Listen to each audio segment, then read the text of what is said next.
Yes, this is John G. Sutton. Welcome to Tales from the Jail. And today I'm going to talk. I've been asked specifically a request on here. In one of the comments, somebody specifically asked for more paranormal, spooky stories about what happened in the jails with the supernatural. And you can imagine, these jails that we're talking about that I worked in were Victorian prisons created in the time of Queen Victoria. So we're talking about some of them being 150, nearly 200 years old. Yeah, and they've seen a lot of suffering, misery, deaths, murders, beatings, abuse, hangings. So they're gonna, if anywhere is going to be haunted, it's likely to be prisons. Certainly prisons like Wormwood, Scrubs and Strangeways, where I did quite a period of time working as a prison officer. Yeah, well, I'll tell you, my first ghostly encounter was at Strangeways. During the first month that I worked there, I was given a week's induction round the prison, to show me around, make sure I knew what the prison was all about. And somebody took me down B wing. I'd only been there a few weeks. Took me down B wing, and right at the end of B wing, I was standing at the B wing there, and I got a terribly oppressed feeling, like I was sad, like I wanted to cry. Seriously, I am naturally a very sensitive individual. I might not appear it now, but believe me, I am. And I could pick up on this atmosphere of absolute depression, as if I wanted to just lay down and scream and cry. And I was right at the end of B Wing, and I was with a senior member of staff, and I had this inclination to go and look in the cell right at the end of B Wing, right at the end of B Wing on the left-hand side, yeah, B1, yeah. Went down there, and I looked into this cell, and in there, it looked to me like there was somebody in there. And I said to the staff, I said, there's something strange about this cell here. I said, well, what is it? He said, there's nobody in there. He says, it's empty. He said, we just use it as a storeroom now. It's got like chairs. I said, no, there's somebody in there. He said, no. He said, there's not. He said, I'll show you. And he just opened it up, and sure enough, he opened it up, and whoever it was that I'd seen in there sitting on the bed was not there. All that was in there was like tables and loads of chairs all stacked up on top of one another. It was really strange. And this terrible sense of sadness came over me as I was looking at this. I said, there's something definitely not right about this. I said, I see somebody in there. He said, listen, he said, this cell was the condemned cell, where they held the prisoners immediately before they were taken through that door. And he pointed to the wall. There was no door there now. They'd obviously bricked it up. So taking it through the door that was in that wall there, through to the execution chamber, which is at the end of this wing on the outside in a separate unit. He said, and that's where they would be hung. So it's just straightforward out of here, and within a minute they'd be hung. Seconds, out through. But I tell you, that really was a very depressing. That was my first paranormal encounter in the prisons. About a year later, I was working on C Wing at Wormwood Scrubs, and I heard this. It was lunchtime actually. All the staff had gone off for lunch, and I was patrolling the landings along with a number of other staff, but mainly everybody gone off for the lunch. And there was a terrible banging, bang, bang, screaming and shouting. This, I believe it was on C2, which was, generally speaking, the landing I worked on. And I went to the cell, and I could see that there was, looked through the Judas thing, that's what they call it, the Judas thing. the spy hole, yeah. I could see that the inmates were like jumping up and down around the cell, and it looked to me as if the furniture was moving. So obviously there's something seriously wrong here. So I opened the cell up, yeah, and as I opened it up, an inmate came running out and threw himself on the floor, screaming and kicking his legs and throwing his arms around like he's having a fit. And the other two inmates were just up against the wall looking terrified. I said, what on earth is going on in here? And the one that could actually speak said to me, we've been playing with a Ouija board. We made a Ouija board. And as we started to converse with the Ouija board, the furniture lifted up and started floating around the cell and throwing itself about.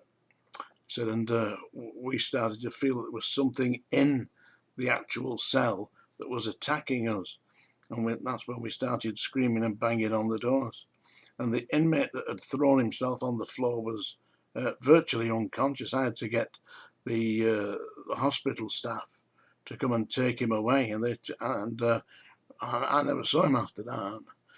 Goodness knows what had happened to him. I expect, he had some kind of mental breakdown after experiencing whatever it was that they managed to conjure up on C2 landing. That's honestly, that's the truth. That I've previously told on here the story about D-Wing at the Scrubs and D4 landing. I was doing night duty on there, and it would be about midnight, and I standard banging, bang, bang, bang, bang, bang, bang on the door, and I went up the landings. It's quite a long way up, up to the fours, and the end cell right at the top, yeah, the end cell. I went there, and this man's banging on the door. He said, there's a woman in my cell, boss. There's a woman in my cell. I said, settle down. I said, there's no woman in your cell. Absolutely not. So this is the man's prison. There's no women in here. I said, and believe me, all that's been happening is you've fallen asleep and not realised you've been asleep and had a bad dream. It took me about 15-20 minutes to calm him down, during which time I'd missed the logging in process, where you march up and down the wings and you have like a key that you turn in the locks, which sends a recorded message through like a clock, yeah, in the main office, where the principal officer is. And of course I missed that. But anyway, I managed to calm him down, made an entry in the incident book, Of course, next morning at around about 6:15, 6:30, when they're coming round, the senior officer's coming round to check everything. He said, I want a word with you. He said, yeah, about midnight, you missed the logging in process. I said, why was that? I said, it's in the incident book. I've written it down, that this prisoner was banging on his cell door on D4 landing right at the top. It claimed that he got a woman sitting on his bed in his cell. I said, and I explained to him, that it was impossible because this was a male prison, and basically all he'd been doing was having a nightmare, an inadvertent nightmare. I said, so that calmed him down. I said, but it took me 20 minutes, 25 minutes to calm him down, during which time I had not the opportunity to go and don't miss any. I thought, knobhead. But he said to me, he said, there might be something about this, He said, because D-Wing used to be a female prison back in the 1920s. And there is a story that this lady who was imprisoned on D-Wing, in that cell at the top on D4 landing, and she'd had a baby with her, which they were allowed to keep the baby up to the age of 6 months. And when they took the child off her at the age of 6 months, she had committed suicide by running out of that cell and throwing herself off the top of the landing. She fell to the ground, which was about 50 feet below, onto the landing, and killed herself. So, strangely enough, I wonder if that was the woman that was sat on his bed.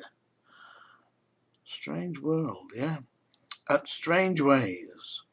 Listen to me now. At Strangeways on I-Wing. I was working on I-Wing. It was lunchtime, again, lunchtime. Not many people around. And I was in charge of I-Wing, which was the hospital wing, yeah? In, well, I-1 and I-2 were the hospital landings, yeah?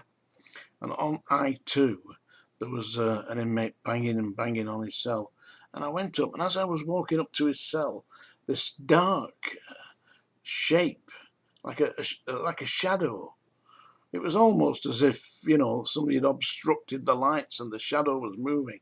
It was not very big, but it was quite a wide shadow.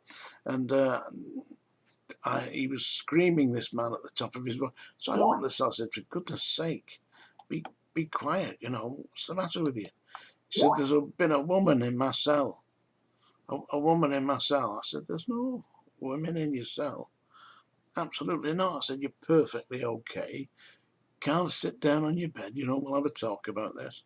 He said, no. He said, I've seen her. She was here. She's only small, but very wide, very big woman. He said, get her, I can't deal with it. You've got to get me out of here. It took me about half an hour to calm him down as well.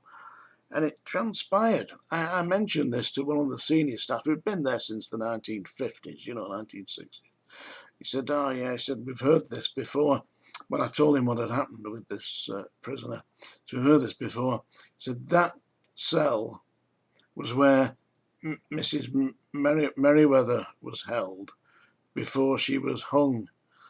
She was known as the Blackpool Poisoner.